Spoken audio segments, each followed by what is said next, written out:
Welcome back to the PulpMX Fantasy Show presented by Maxxis Tire. I'm Donnie from RotoMoto. In this video, I'll give you 4 riders that I like for RedBud this weekend, 1 that I don't, tips for picking the FFL, a weather report, race day schedule, and of course, the early look at my team, all courtesy of Maxxis Tire. You know Maxxis Tire. You know their MXST tire designed by the king of Supercross and my all-time favorite rider, Jeremy McGrath.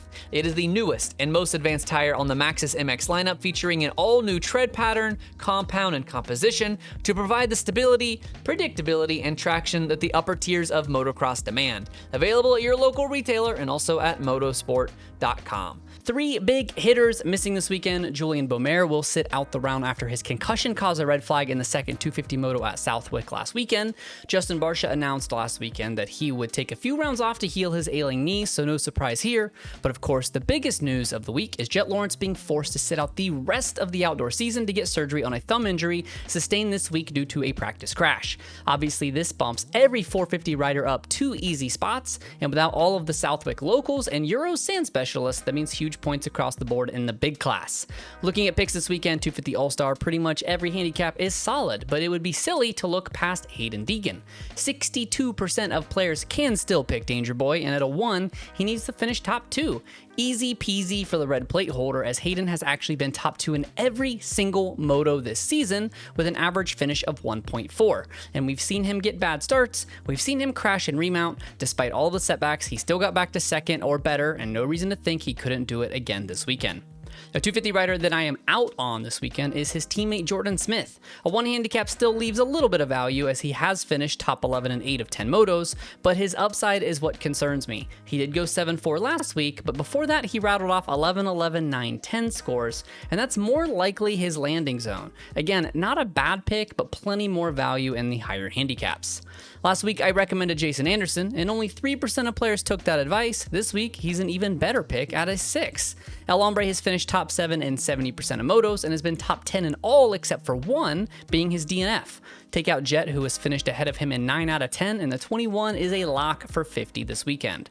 A double eligible 450 guy to look at this weekend is almost high handicap hero Marshall Welton. The Michigan native has actually only raced RedBud twice, once on a 450 back in 2022, and all he did was put up a career best finish of 10-12 for 10th overall.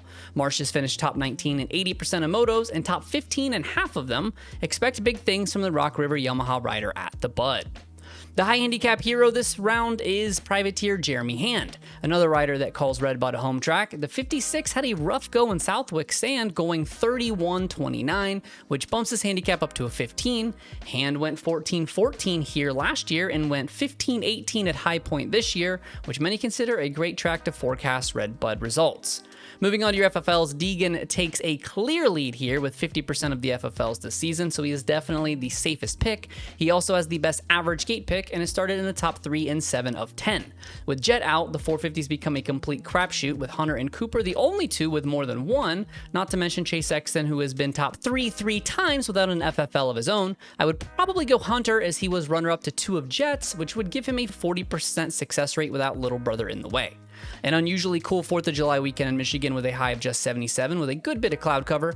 Some rain expected Friday, but nothing of concern on race day itself. The East Coast run continues, meaning Race Day Live will air early with an East start time of 10 a.m. and 7 a.m. on the West Coast. The qualifying cheat sheets will hit social media at around noon Eastern, with the picks locking at 1 p.m. Eastern, 10 a.m. Pacific, and the gates dropping shortly after that. My Thursday team has Levi Kitchen as my all-star, Max Anstey with a 2, Dylan Schwartz at an 8, and Jet Reynolds with a 10 handicap. 450 side is the 21 at all-star, Freddie Noren with a 5, Marshall Welton's 9, and rounding it out with high handicap hero Jeremy Hand. Don't forget to follow PulpMX Fantasy and at RotoXMoto on both Instagram and Twitter for injury updates as the weekend rolls on, qualifying info, and stats and banter throughout the race itself, and those fantasy cheat sheets once qualifying is done and wrapped. Thanks as always for watching the PulpMX Fantasy Show presented by Maxxis Tire. My name is Donnie. May your chiz this weekend. Remember that 8 is great. And most importantly, have fun. Good luck, y'all.